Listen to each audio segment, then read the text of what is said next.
Me friends and ఫ్యామిలీతో సరదాగా బయటకు వెళ్ళటానికి కారు లేదా అయితే వెంటనే ఈ నెంబర్కి కాల్ చేయండి. మీ పేరెంట్స్ మాకు ఫోన్ చేయలే. ఓకే, మీ పేరెంట్స్ నిన్ను అడిగి వాళ్ళు అలిసిపోయి వయసు వచ్చినటువంటి ఆడబిడ్డకు పెళ్లి చేసుకోవాలనేటటువంటి కోరిక తపన ప్రతి తల్లిదండ్రులకు ఉంటుంది. ఆ తపనతో ఏంటంటే నీకు చెప్పలేక ఆ అమ్మాయికి చెప్పి ఆ అమ్మాయి చెప్పలేక ఆ అమ్మాయి మా చేత చెప్పిస్తుంది. సో ఇప్పుడు నా ప్రశ్న ఏంటంటేనమ్మా, ఎందుచేత ఇప్పుడు అంటే పెళ్ళి అంటేనే ఇష్టం లేదా, లేదంటే పెళ్లి గురించి నీకు ఎటువంటి అభిప్రాయం ఉంది? ఎందుకు నువ్వు పెళ్ళి వద్దు అనుకుంటున్నావు? నీ మనసులో ఎవరైనా ఉన్నారా? అదేం లేదు సార్, నాకు పెళ్ళి అయితే వద్దు సార్. పెళ్లి మీద నాకు ఇంట్రెస్టే లేదు సార్. కారణం ఏంటమ్మా? మీ అభిప్రాయాన్ని మేము గౌరవిస్తాం. అందరికీ పెళ్లి అంటే నచ్చాలని ఏం లేదు సార్, పెళ్ళి అంటే నాకైతే ఇష్టం లేదు సార్, అంతే. అంటే దానికి ఒక రీజన్ ఉంటుంది కదమ్మా. నేను పెళ్లి చేసుకోకూడదు అని అనుకోవటానికి నువ్వు ఏదైనా చూసుండొచ్చు, ఎక్కడైనా గమనించుండొచ్చు, ఏదైనా బాధపడి ఉండొచ్చు. ఇది వరకు మనం మాట్లాడుకుని చాలా సందర్భాల్లో మాట్లాడుకున్న మనసులో ఎవరో దాగున్నారు, అతన్ని అయితే పెళ్లి చేసుకుంటాను కాబట్టి ఈ పెళ్లి వద్దంటాను. ఆ కాన్సెప్ట్ నాకు వినిపించట్లేదమ్మా. ఇక్కడ ఏంటంటే బహుశా శ్రీదేవి ఏదో చెప్పవలసింది మనసులో దాగుంది, కానీ అది చెప్పలేనటువంటి పరిస్థితిలో ఉన్నట్టు అనిపిస్తుంది. బహుశా ప్రాణ స్నేహితురాలతో కూడా షేర్ చేసుకోలేనటువంటి అంశంగా నాకు అనిపిస్తుంది. కాబట్టి దివ్యాని మనం కాల్లోంచి తప్పిస్తే బహుశా శ్రీదేవి ఓపెన్ అవుతుందేమో అన్నది నా అభిప్రాయం. ఏం శ్రీదేవి, ఆ పని చేద్దామా? మీరు ఏమైనా ఓపెన్ గా మాట్లాడతారా? ఆమె నాతో కూడా షేర్ చేసుకోవాలంత ఏదో ఉంది, ఆమె మనసులో బయట పెట్టట్లేదు. నేను కాల్ కట్ చేస్తున్నాను సార్, మీరు మాట్లాడతారు. నేనేమంటున్నానంటేనమ్మా, బహుశా ఏంటంటే నువ్వు ఏదైతే పాత్ర నువ్వు పోషించావు ఇప్పుడు వరకు అది 50% వరకు సఫలమైంది. అంటే ఏంటంటే ఈ అమ్మాయిని మా వేదిక వరకు తీసుకొచ్చి మా చేత మాట్లాడిపించడానికి, దానికి ఆ అమ్మాయి మాట్లాడటానికి అంగీకరించడం అనేది ఒక 50% అయ్యింది. కాబట్టి నెక్స్ట్ 50% తన మనసులో ఏం దాగుంది అనేది మేము తెలుసుకున్న తర్వాత అవసరమైతే కనుక మేము మళ్ళీ నీకు కమ్యూనికేట్ చేసి అసలు బ్యాక్గ్రౌండ్లో ఏం జరుగుతుంది అనేది నీకు తెలియపరుస్తామమ్మా. ఓకేనమ్మా, బాయ్ అమ్మా, మళ్ళీ కలుద్దాం.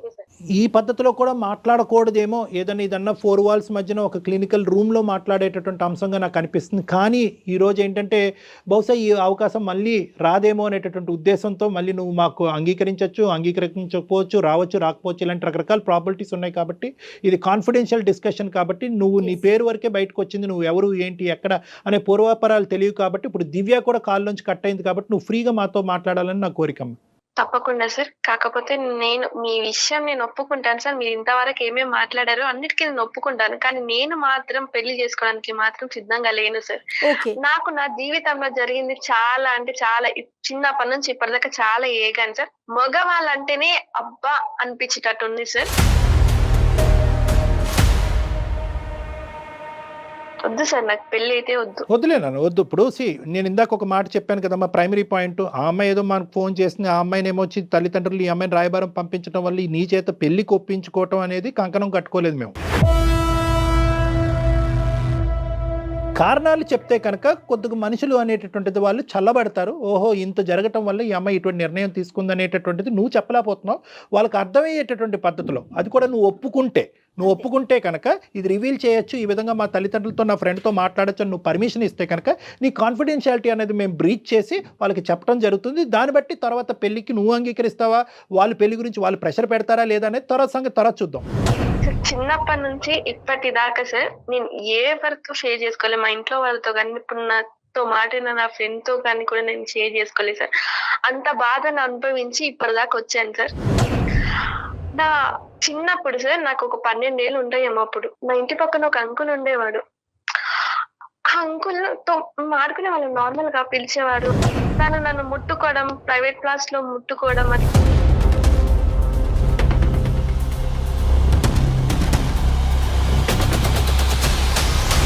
సో నేను అప్పుడు అన్నాను, అంకుల్ మీరు ఇలా చేయడం కరెక్ట్ కాదు, నేను మా ఇంట్లో వాళ్ళకి చెప్తాను అని అంటే తను అప్పుడు నన్ను వదిలేశాడు.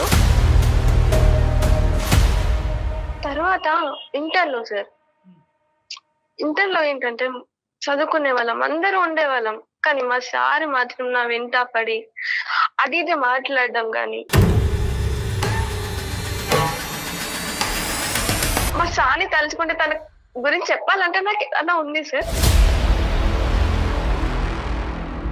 ఎక్కడ పడితే అక్కడ టచ్ చేసేవాడు, ఏది పడితే చేసేవాడు, ఎట్లా పడితే అట్లా మాట్లాడేవాళ్ళు. చాలా అంటే చాలా మాట్లాడేవాడు సార్. నేను అసలు దానికి ఆన్సర్ ఇవ్వలేక, మళ్ళీ ఎక్కడ నా చదువు డిస్టర్బ్ అవుతుందో నేను ఏమని దాన్ని కాదు సార్. చెప్పలేదమ్మా ఎప్పుడు ఇంట్లో కూడా? శ్రీదేవి ఎవరికి చెప్పలేదా నువ్వు? లేదు, మేము ఎవరికి చెప్పలేకపోయాను ఆ సిచ్యువేషన్. నేను ఎవరికి చెప్పుకోగలను సరే, నేను అందరు ముందర బ్యాడ్ అవుతానేమో, అది. నువ్వు చనువియకపోతే వేరే వాళ్ళు ఎందుకు నీ దగ్గరకు వస్తారు అని నా టాపిక్ వస్తదేమో అని నేను ఎవరికి కాదు నాన్న, ఫ్రెండ్స్ కానీ పోనీ. కదమ్మా ఇంట్లో సపోర్టివ్ అట్మాస్ఫియర్ ఏనమ్మా ఇంట్లో, అంటే అమ్మ నాన్న అర్థం చేసుకునే వాతావరణమేనా మీ ఇంట్లో? సార్ ఇంట్లో వాళ్ళు చెప్తే అర్థం చేసుకున్నారంటే మీ దాకా రాదేమో సార్ ఇప్పుడు ఈ సిచ్యువేషన్ నాకు తెలిసి. మా ఇంట్లో వాళ్ళు అసలు మా డాడీ ఒక డ్రింకర్ సార్. అక్కడ ఒక మా మమ్మీ నన్ను ఇప్పటిదాకా చిన్నప్పటి నుంచి ఇప్పటిదాకా నన్ను ఆ పని ఈ పని చేసి నన్ను ఇప్పటిదాకా చదివించింది మాత్రం మా అమ్మనే సార్. ఇప్పుడు మా డాడీ మంచిగా పడ్డాడేమో కానీ మంచిగా ఉన్నప్పుడైనా వర్క్ చేసి మమ్మల్ని పెంచలేదు సార్. తను తాగి వచ్చి మా మమ్మీని అట్లా పడితే అట్లా కొట్టేవాడు సార్.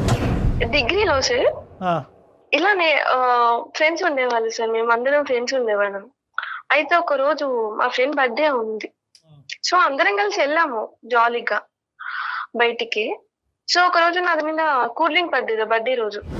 సో అలా వాష్రూమ్కి వెళ్ళి నేను క్లీన్ చేసుకుంటుండే, నా ఫ్రెండ్ వచ్చి అలా నడుము పట్టుకోవడం, గిచ్చడం, ప్రైవేట్ క్లాస్ లో ముట్టుకోవడం, ఎట్ల పట్ల అట్లా కిస్ చేయడం. అక్కడ ఫ్రెండ్ కూడా నన్ను అలా చేస్తుంటే నేను ఇంకెవరిని నమ్మాలి సార్? జాబ్ లో జాయిన్ అయ్యాను సార్. అక్కడ మేనేజర్ ఓకే, అలా అక్కడ మంచిగా అనిపించింది సార్. మేనేజర్ చాలా మంచోడు, నాతో కదా అందరితో పాటు కూడా మంచిగా ఉన్నాడు సార్. ఒక రోజు మేమందరము ట్రిప్ కి వెళ్ళాం సార్, ఆఫీస్ నుంచి ఒక ట్రిప్ కి వెళ్ళాము. డిఫరెంట్ రూమ్స్ తీసుకున్నాము, సపరేట్ గా ఉన్నాము. సో తను ఒక రోజు వచ్చాడు నా రూమ్ కి, ఏమైందో తెలియదు సార్ నాకు ఆ రోజు. సరే నేను పడిపోయాను. సో మార్నింగ్ లేసే వరకు తను నా పక్కన ఉన్నాడు. ఏంటిది నా పక్కన ఉన్నాడు ఏంటి అనుకున్నాను. సో అయిపోయింది సార్. అప్పటికే నాకు తన మీద గుడ్ ఒపీనియన్, ఎవరితో ఏమి మిస్బిహేవ్ చేయలేదు కదా, మంచిగా ఉన్నాడు కదా, సరే మ్యారేజ్ చేసుకుందామని నాకు ఒక థాట్ వచ్చింది. సో ఇదే విషయం వెళ్ళి నేను తనకి చెప్పాను, సరే ఇలా ఏదో అయిపోయింది, నాకు నీ మీద మంచి ఒపీనియన్ ఉంది, మీరు కూడా నా మీద మంచి ఒపీనియన్ ఉంది కదా, మ్యారేజ్ చేసుకుందాం సార్ అని చెప్పాను. సో తను అప్పుడు నాకు చెప్పిన సమాధానం ఏంటంటే, నాకు ఆల్రెడీ మ్యారేజ్ అయ్యిందమ్మా, కావాలంటే నేను నిన్ను ఉంచుకుంటాను, నీకు ఏ ఫిజికల్ గా కానీ దేంట్లో అయినా సరే నేను హెల్ప్ చేస్తాను, ఫైనాన్షియల్ అయినా సరే నేను ఉంచుకుంటాను అని చెప్పాను. నాకు ఆ టైంలో ఏం చేయాలో అర్థం కాలేదు సార్. తనని ఇంకా కొట్టేసి అటు నుంచి వెళ్ళిపోయాను సార్. ఇంకా జాబ్ మానేశాను, అన్ని మానేశాను, ఇంట్లో ఉన్నాను. డిప్రెషన్ లో ఉన్న టైంలో అసలు మా ఇంటి ముందు ఉండే ముసలోడు కూడా నన్ను అడ్వాంటేజ్ చేసి తీసుకున్నాడు సార్.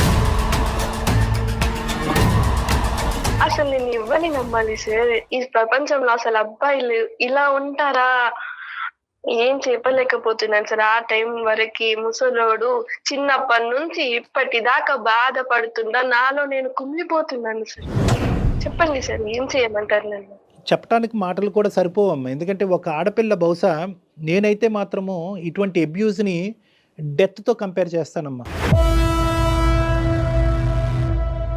డెత్ అంటే మానసికంగా చనిపోవటంతో కంపేర్ చేస్తాను. అంటే అందులో most difficult face for you, అన్ని ఫేసెస్ డిఫికల్టే, ఓకే, ఏది నువ్వు ఇంటర్మీడియట్లో కానీ 10th కానీ ప్రతి ఫేసు డిఫికల్టే, కానీ ఊహ తెలియనటువంటి ఒక ఫేస్ ఉంది చూడు, ఆ 12 సంవత్సరాల వయసు అప్పుడు ఆ ఫేసు, ఆ దుర్మార్గుడు ఎవడైతే కనుక నీతో ఆట పాట అనుకుంటూ చండాలంగా ప్రవర్తించినటువంటి చూడండి, అది అన్నిటికంటే అతి భయంకరమైనటువంటి సంక్షోభం అమ్మ. మిగతా చోట్ల ఎంతో కొద్ది గొప్ప నీకు ఊహ తెలుసు, ఒక ఆలోచన ఉంది, ఒక జడ్జిమెంట్ ఉంది, ఒక మనిషి నుంచి ఒక వాతావరణం నుంచి బయటపడేటటువంటి దానికి ఒక అవకాశం ఉంది. బహుశా ఇప్పుడు నిన్ను ఇవన్నీ చెప్పిన తర్వాత అయినా పర్లేదమ్మా, నీకు మంచి మొగుడు వస్తాడు, నువ్వు పెళ్లి చేసేసుకో అమ్మా, ఆడు నిన్ను పువ్వుల్లో పెట్టి చూసుకుంటాడు, మీ అయ్యలాగా ఉండడు, నువ్వు చూసినటువంటి మిగతా నలుగురు మగాళ్ళలాగా ఉండడు అని చెప్పడానికి నాకు ధైర్యం సరిపోవట్లే. నిజంగా నేను చెప్తున్నాను కదా, నాకు ధైర్యం సరిపోవట్లేదు. ఎందుకంటే ఈ వాస్తవాలను అన్నీ కూడా జీర్ణించుకుని ఈరోజు నువ్వు బయటపడి ఈరోజు మనసు విప్పి మాతో మాట్లాడుతున్నావు చూడు, అది చాలు, అది చాలమ్మా.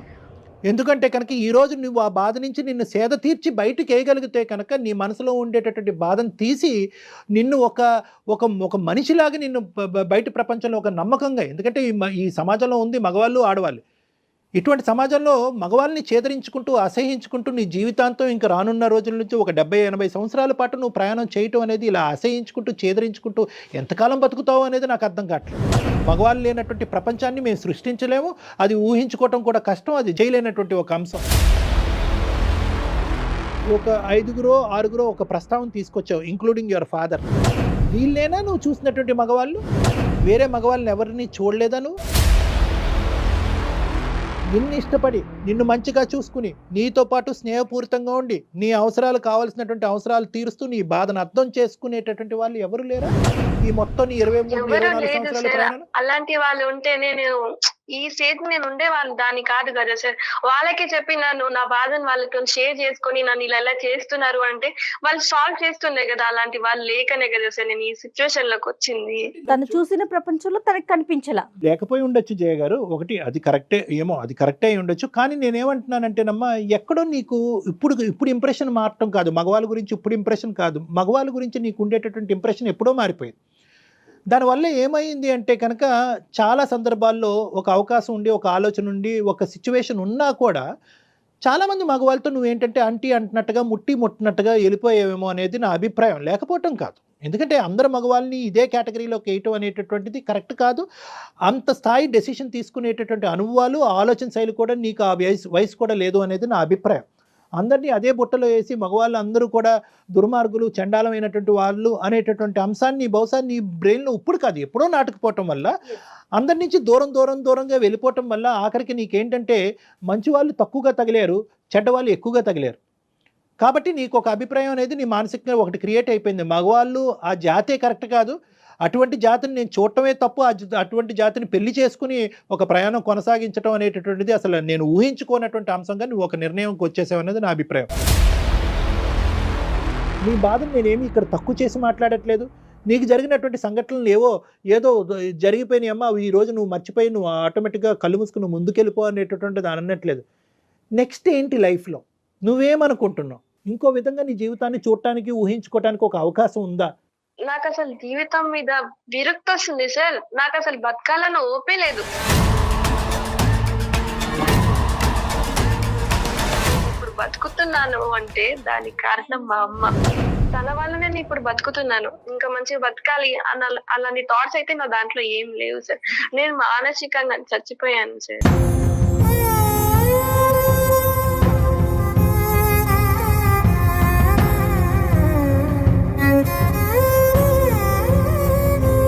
కొంతమంది నా అనేటటువంటి వాళ్ళను నమ్మినటువంటి కొంతమంది మనుషులతో ఖచ్చితంగా అన్ని అంశాలు చెప్పుకోవచ్చమ్మా, అందులో తప్పులేదు. చెప్తే లాభం ఏంటి డాక్టర్ గారు అంటే కనుక చెప్పటంలోనే చాలా వరకు బాధ తరిగిపోతుందమ్మా, చెప్పటంలోనే బాధ తరిగిపోతుంది. నెంబర్ 1. నెంబర్ 2 ఏంటంటే తెలిసి తెలియనటువంటి వయసులో ఇటువంటి సంఘటనలు జరిగినప్పుడు అది ఏంటో అర్థం కానటువంటి పరిస్థితిలో ఎవరికి మనసు ఇప్పి చెప్పుకోలేం. కానీ ఎప్పుడైతే ఇంటర్మీడియట్ వరకు వచ్చావో, ఎప్పుడైతే ఒక ట్యూషన్ సారో లేదంటే క్లాస్లో మాస్టరో ఒక విపరీతంగా నీతో ప్రవర్తించడం మొదలుపెట్టాడో అప్పుడైనా కూడా అమ్మకో లేదంటే మీ కజిన్స్కో ఒక అక్కకో ఒక తల్లి అన్నయ్యకో ఒక తమ్ముడికో ఎవరికో ఒకరికి చెప్పుకోవచ్చు.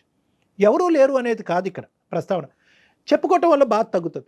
రెండోది ఏంటంటే కనుక నెక్స్ట్ టైం ఇటువంటి సందర్భం వచ్చినప్పుడు నువ్వు ఎలా జాగ్రత్త పడాలి, అటువంటి మనుషులు ఒకప్పుడు ఒక బౌండరీ దాటి ఆ విధంగా ప్రవర్తిస్తే కనుక వాళ్ళ మీద ఎటువంటి యాక్షన్ తీసుకోవాలి అని చెప్పేటటువంటి నాదులు లేకపోలేదమ్మా, ఉన్నారు. ఇప్పటికీ మానవత్వం అనేది ఉందమ్మా, మరీ అంత మానవత్వం అనేది మంట కలిసిపోలేదు. నేనేమంటున్నానంటే నీకు జరిగినటువంటి సంఘటనలు ఒక ఎత్తు, జరిగినటువంటి సంఘటనల్ని ఏ విధంగా డీల్ చేయలేకపోయావు అనేది రెండో అంశం. ఒకటి చెప్పుకోలేకపోయా, పనిష్ చేయవలసినటువంటి విధంగా కొంతమందిని పనిష్ చేసి ఉంటే కనుక వాళ్ళకి ఖచ్చితంగా బుద్ధి వచ్చి ఉండేది. నీతో కాదు ఇంక ఏ ఆడపిల్లతో కూడా ఆడుకునేటటువంటి దానికి అవకాశం ఉండేది కాదు. ఎందుకంటే నీలాంటి వాళ్ళని ఎంతమందితో వాళ్ళు ఇది తీసుకుంటున్నారు. సో అది కేవలం నీకు సంబంధించినటువంటి బాధ్యతే కాదు, సమాజానికి సంబంధించినటువంటి బాధ్యతగా ఆ విధంగా నువ్వు అడుగు వేసి ఉంటే కాదు బాగుండేది. శ్రీదేవి, డాక్టర్ గారు అన్నట్టు నువ్వు సైలెంట్ గా ఉండిపోవడంతో వాళ్ళకి ఒక అడ్వాంటేజ్ కదా. నెక్స్ట్ ఇలాంటి పిల్ల ఇంకొక శ్రీదేవో ఇంకొకరు ఎవరో తగులుతారు, వాళ్ళు అది కంటిన్యూ అయ్యేది కదా. నువ్వు ఆ రోజే తిరగబడినట్లయితే అంటే నువ్వు తిరగబడ్డావు, నువ్వు సేఫ్ జోన్లో ఉన్నావు, కాదనట్లేదు. కానీ ఎవరికైనా నువ్వు ఎక్స్ప్రెస్ చేసినట్లయితే వాళ్ళు కొంచెం పనిష్మెంట్ దొరికినట్లయితే అంటే జయ గారు అటువంటి వ్యక్తులకి బలం ఏంటంటే కనుక వీళ్ళ అమాయకత్వం. ఇది మనసులోనే దాగిపెట్టుకోవాలి, ఇది బయటకు చెప్పకూడదు. బయటకు చెప్తే కనుక నన్నే వక్రీకరిస్తారేమో, నా ఆలోచనే తప్పు, నువ్వే అంత చనువు ఇచ్చేవనేటటువంటి భయంతో చాలా మంది ఆడపిల్లలు ముందుకొచ్చి ఇటువంటి అంశాలు చెప్పరు. ఇప్పుడు నెక్స్ట్ ఏమనుకుంటున్నావు అంటే నువ్వు అంటే ఇంకా పెళ్ళి అనే ప్రస్తావన తీసి పక్కన పెట్టేసావు అనేది నాకు అర్థం అవుతుందమ్మా. కానీ నాన్న ఎలాంటి వాడన్నా తీసి పక్కన పెట్టేసే, నీకు అమ్మ మీద ఒక గౌరవం ఉంది, అమ్మ మీద ఒక ప్రేమ ఉంది. ఏ అమ్మా ఈరోజు శ్రీదేవికి 24 సంవత్సరాలు వచ్చింది, పెళ్ళెందుకు చేయట్లేదమ్మా అనేటటువంటి ప్రశ్నకి ఎటువంటి బదులు చెప్పగలదు మీ అమ్మ? మా అమ్మాయికి ఇటువంటి సంఘటనలు అన్నీ జరిగినాయండి, మగజాతి మీదే ఒక అసహ్యం కలగటం వల్ల పెళ్ళి అనే ప్రస్తావన తీసుకురావట్లేదు, మా అమ్మాయి పెళ్ళి చేయాలనేటటువంటి ఉద్దేశం నుంచి మేము అందరం విరమించుకున్నాం అనేటటువంటి మాట మీ అమ్మగారికి చెప్పగలరా? లేదు సార్, చెప్పలేరు.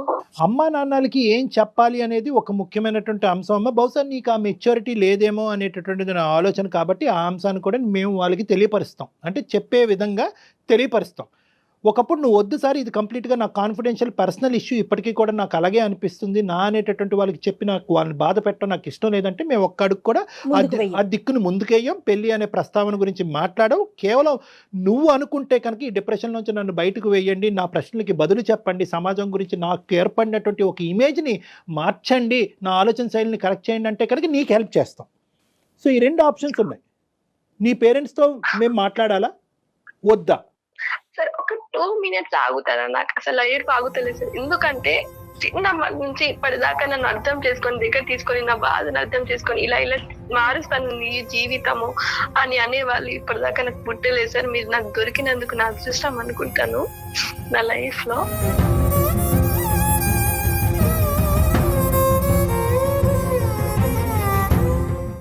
అమ్మ టేక్ యూర్ టైం అమ్మ, నేనేమి పుష్ చేయట్లేదు, ఎటువంటి అంశంలో నేను ముందుకు తొయ్యట్లేదు. ఇప్పటి వరకు నువ్వు ఈ సబ్జెక్ట్ మీద ఎప్పుడు ఆలోచించలేదు, చెప్పుకోలేదు కదా. ఆ బాధ తను చెప్పేసరికి మనసు తేలిక పడి ఉంటుంది.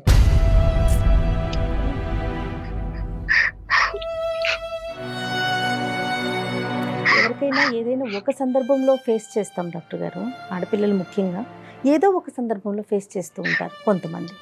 కానీ దురదృష్టం అనుకోవాలో ఏమో, కానీ ప్రతి లెవెల్లో అంటే చెప్పాలి అంటే ఆ అమ్మాయి చెప్పినటువంటి ఏజ్ బట్టి ఎవ్రీ 4 to 5 yearsలో ఒక సంఘటన జరిగింది. ఇంక ఏ విధంగా నమ్మకం వస్తుంది అమ్మాయికి? ఏ విధంగా చెప్పగలం? వీళ్ళని వదిలేసేమో మిగతా వాళ్ళందరూ మంచోళ్ళే, దేవుళ్ళని మనం ఎలా చెప్తాం? నీకు వచ్చేటటువంటి మొగుడు మీ నాన్నలాగా ఈ నలుగురిలాగా ఉండడు, మంచోడు ఉంటాడని ఎలా చెప్తాం? ఆ ధైర్యాన్ని కల్పించాలి. శ్రీదేవి చెప్పండి అమ్మ. సారీ అమ్మ, నీ బాధని మేము పూర్తిగా అర్థం చేసుకుంటున్నాం, కానీ దీనికి ఒక ఇమోషనల్ సొల్యూషన్ కంటే ఒక ప్రాక్టికల్ సొల్యూషన్ అనేటువంటిది కూడా వెతకాలి. నీకు అనుభవం ఆ వయసు లేదు కాబట్టి అమ్మాయికి చెప్పాలి అనేది నా అభిప్రాయం అమ్మ. ఎవరు ఎప్పుడు చేశారు, ఎవరు వాళ్ళు అనేటటువంటి ప్రస్తావన కాకుండా ఇటువంటి సంఘటనలు జరగటం వల్ల మానసికంగా ఆ అమ్మాయి ఇబ్బంది పడి పెళ్లి వరకు రాలేకపోతుంది. ఒక్కసారి మీ అమ్మాయిని మీ కూతురుగా ఒక మనిషిగా మనం అర్థం చేసుకుందాం. ఆ అమ్మాయి మనసులో ఉండేటటువంటి ఆ డిప్రెషన్ని క్లియర్ చేసేటటువంటి ప్రయత్నం చేద్దాం. పెళ్ళికి కాస్త గ్యాప్ ఇద్దాం, కొద్దిగా వ్యవధి ఇద్దాం, ఆ అమ్మాయిని తేరుకునే దానికి ఒక అవకాశం ఇద్దాం. ఆదరాబాదరాగా వయసు వచ్చిందనో లేదంటే డిగ్రీలు ఉద్యోగాలు పెరిగినాయి అనేటటువంటి ఉద్దేశంతో సమాజంలో ఈ వయసులోనే పెళ్లి చేయాలనేటటువంటి సామాజిక పరమైనటువంటి ఎక్స్పెక్టేషన్ పరంగా మనం కొట్టుకుపోవద్దు. ఈ అమ్మాయి మనసులో ఉండేటటువంటి బాధని చల్లార్చేటటువంటి ప్రయత్నం మనం అందరం చేయాలి అనేటటువంటి విధంగా నీ పేరెంట్స్కి నేను కౌన్సిలింగ్ చేస్తానమ్మా శ్రీదేవి. ఎందుకంటే కనుకమ్మా ఈరోజు నువ్వు మనసు విప్పి ఈరోజు ఏడుస్తూ మాతో మొత్తం బాధ అంతా చెప్పుకున్నావు. ప్రతి సమయం ప్రతి సందర్భంలో మేము మీకు ఉండకపోవచ్చు. పెద్ద దిక్కుగా ఇదే బాధ నీకు మళ్ళీ గుర్తొస్తే కనుక దానికి సంబంధించినటువంటి బెస్ట్ కౌన్సిలర్స్ ఎవరన్నా ఉన్నారంటే కనుక అది మీ పేరెంట్స్, ముఖ్యంగా మీ తల్లి. నాన్నగారు ఎంతవరకు మారారో నాకు తెలియదు. నిన్ను మీ అమ్మ అర్థం చేసుకునే విధంగా ప్రపంచంలో ఎవరు అర్థం చేసుకోరమ్మా. మీకు తల్లికి మించిన దైవం ఎవరు లేరు. కాబట్టి ఈరోజు ఇంతవరకు మా వరకు వచ్చావు, ఒక నమ్మకంతో వచ్చావు. మేము ఇచ్చినటువంటి పరిష్కారానికి ఈ విధంగా నన్ను సేద తీర్చి ఒక కౌన్సిలింగ్ చేసి నాకు ఒక నమ్మకాన్ని ఇచ్చినటువంటి పెద్దవారుగా మీకు కనిపిస్తున్నారు నాకు అని చెప్పి బాధపడ్డావు, ఏడ్చావు, గొప్పగా ఫీల్ అయ్యావు. అదే స్థానాన్ని ఈరోజు మాకు ఇచ్చేటటువంటి స్థానాన్ని మీ తల్లికి కూడా ఇవ్వాలి అనేది నా అభిప్రాయం. ఖచ్చితంగా ఈ మాట చెప్తే జయ గారు, మీ అమ్మగారు అదంతా తీసి పక్కన పెట్టమ్మా, పెళ్ళి అనేటటువంటి పద్ధతిలో మాట్లాడతారని నేను అనుకోవట్లేదు. నీ మనసుని మా అందరికంటే బాగా అర్థం చేసుకునే ఒక గొప్ప వ్యక్తి ఎవరైనా ఉన్నారంటే అది మీ తల్లి. నీకు శ్రీదేవి నీ బరువు మొత్తం తగ్గిపోతుందమ్మా. నీ మనసులో ఉన్న బాధ, బరువు అమ్మతో చెప్పావు అంటే 100% తగ్గిపోద్ది. పెళ్ళి అనేది తర్వాత నెక్స్ట్, అది ఇప్పుడు వద్దమ్మా, ప్రస్తావన వద్దు. ఫస్ట్ నీకు కావాల్సింది ఏంటంటే ఓదార్పు, బాధ తీరాలి అన్న ఒక ధైర్యం, ఒక నమ్మకం. తర్వాత ఏంటంటేనమ్మా లాస్ట్లో వచ్చేటటువంటిది ఏంటంటే కనుక నువ్వు నా ఎదురుగుంటా కూర్చుంటే కనుక నేను చెప్పేటటువంటి కొన్ని ఎగ్జాంపుల్స్ బట్టి, నేను చెప్పేటటువంటి కొన్ని ఇన్పుట్స్ బట్టి ఇటువంటి సంఘటనలు ఎంత ఫ్రీక్వెంట్గా సొసైటీలో జరుగుతున్నాయి, ఆడపిల్లలు ముందొచ్చి ఏ విధంగా గొంతిప్పి మాట్లాడాలి, సమయస్ఫూర్తితో ఒక ఆలోచన శైలితో అందరినీ అపనమ్మకంతో చూడకుండా కొంతమందిని నమ్మి ముందుకొచ్చి మనసే విప్పి ఎలా మాట్లాడాలనేటటువంటి అంశం ఒకటి తెలుస్తుంది. రానున్న రోజుల్లో ఒకప్పుడు ఇటువంటి సంఘటనలు పునరావృతం అయితే నీ జీవితంలో ఏ విధంగా రియాక్ట్ అవ్వాలి, ఏ విధమైనటువంటి విధంగా తక్షణ కర్తవ్యంగా ఒక స్టెప్ తీసుకోవాలనేది ఒకటి అర్థమవుతుంది. రెండోది ఏంటంటే కనుక మరీ ఒక మగజాతినే కంప్లీట్గా నీ జీవితాల నుంచి డిలీట్ చేసేసి ఆ జాతికి ఎటువంటి రోలు లేదు, అటువంటి వ్యక్తులతో నాకు ఎటువంటి సంబంధం లేదు అనేటటువంటి అపనమ్మకం ఏదైతే నీ మనసులో క్రియేట్ అయిందో అందులో నమ్మకం కుదిరేటటువంటి విధంగా నేను కొన్ని ఎగ్జాంపుల్స్, కొన్ని ఇన్ఫర్మేషన్ నీ బ్రెయిన్లో పెడతానమ్మా. దాన్ని బట్టి నెక్స్ట్ ఫేజ్లో పెళ్లి చేసుకుంటావు లేదన్నది ఒకసారి ఆలోచించు. ఎస్, అయితే కళ్యాణ్ గారు తనకి ఇమీడియట్గా తన మనసులో ఇప్పుడు ఏదైతే మగజాతి అంతా ఇంతే అనే ఒక ఆలోచనకు తను వచ్చిందో ఇమీడియట్గా పోదండి. మీరు కొన్ని రోజుల పాటు తనతో మాట్లాడాలి, కొన్ని సెషన్స్ తీసుకోవాలి. ఎందుకంటే గాయపడిన హృదయం కదా, చిన్నప్పుడు అది కూడా చిన్నప్పుడు ఏమి తెలియని వయసులో కదా. శ్రీదేవి డాక్టర్ గారు చెప్పింది ఒకసారి ఆలకించమ్మా, ఒకసారి అమ్మతో మాట్లాడదాం, తర్వాత నువ్వు ఒకసారి డాక్టర్ గారిని కలుద్దు గాని. తప్పకుండా సార్, తప్పకుండా మాట్లాడండి. ప్రతి ఆడపిల్ల ఆలోచించవలసిన అంశం ఏంటంటే ఇది నేను చెప్పకపోవటం వల్ల, ఇది బహిర్గతం చేసి ఒక యాక్షన్ తీసుకోకపోవటం వల్ల నేను సేఫ్ అవుతానని అనుకోవద్దు. ఎందుకంటే కనుక ఈ క్రూరులు, ఈ మూర్ఖులు, ఈ విధ్వంసకరమైనటువంటి ఆలోచన శైలి కలిగేటటువంటి వాళ్ళు వీళ్ళని పీడోఫైల్స్ అంటారు, లేదంటే అబ్యూజర్స్ అంటూ ఉంటారు. వీళ్ళు చాలా డేంజరస్ సొసైటీ. మీరందరూ ఆడపిల్లలందరూ కంకణం కట్టుకుంటేనే వీళ్ళని బహిర్గతం చేసి సమాజంలో వీళ్ళని శిక్షించేటటువంటి విధంగా మీరు ముందుకెళ్ళచ్చు. ఇది కేవలం నీ వరకు చేసుకునేటటువంటిది ఒకటే కాదు, నువ్వు అందరినీ తట్టి లేపేటటువంటి ఒక కార్యక్రమం కింద ఈరోజు మనం ఎపిసోడ్ మిగలాలి అని అంటున్నాం. భయపడద్దు. వాళ్ళు ఎన్ని బ్లాక్మెయిల్ చేసినా, ఎన్ని పద్ధతులకు, ఎన్ని విధాలుగా మాట్లాడినా మీరు భయపడద్దు, ముందుకు రండి. ఎందుకంటే సమాజంలో మంచితనం అనేటటువంటిది ఉంది, సమాజంలో ఒక న్యాయం అనేటటువంటిది ఉంది. ఇలాంటి వాళ్ళని శిక్ష పడేటటువంటి పద్ధతులు, మార్గాలు ఉన్నాయి. అన్లెస్ అండ్ అంటిల్ మీరు గొంతిప్పి మాట్లాడేంత వరకు ఇవన్నీ ముందుకు రావడానికి అవకాశం లేదు. అర్థమైందమ్మా? తప్పకుండా సార్. నువ్వు ఓపెన్ గా మాట్లాడావు, ఒకసారి డాక్టర్ గారిని కలుద్దు గాని, ఓకేనా? ధైర్యంగా ఉండు. దివ్యతో కూడా ఒక రెండు మాటలు చెప్తామమ్మా. అమ్మ దివ్యతో కూడా, ఎందుకంటే అమ్మాయి మనకి ఎంతో ఒక ఆశతో, ఒక కోరికతో, ఒక మంచి ఆలోచన, అభిప్రాయంతో ఈరోజు మాకు ఫోన్ కలిపింది కాబట్టి దివ్యతో కూడా మేము ఒక రెండు మాటలు చెప్తాము. ఎందుకంటే ఆ అమ్మాయి యొక్క సపోర్ట్ సేమ్ ఏజ్ గ్రూప్ కాబట్టి ఆ అమ్మాయి యొక్క సపోర్ట్ కూడా నీకు లైఫ్లో చాలా ఇంపార్టెంట్. ఆ అమ్మాయికి కూడా ఇవి రెండు మాటలు చెప్తాను నీ పర్మిషన్తో. ఓకేనమ్మా? Okay sir. రైట్, ఓకే అమ్మా. మళ్ళీ కలుద్దాం క్లినిక్లో. అమ్మానంతో పాటు అమ్మానంతో నేను మాట్లాడతాను, ఫోన్ చేసి మాట్లాడతాను అమ్మానంతో పాటు కలిసి మీరు అందరూ కలిపి నా దగ్గరికి వద్దిరిగా నా క్లినిక్కి. ఓకేనమ్మా? తప్పకుండా సార్.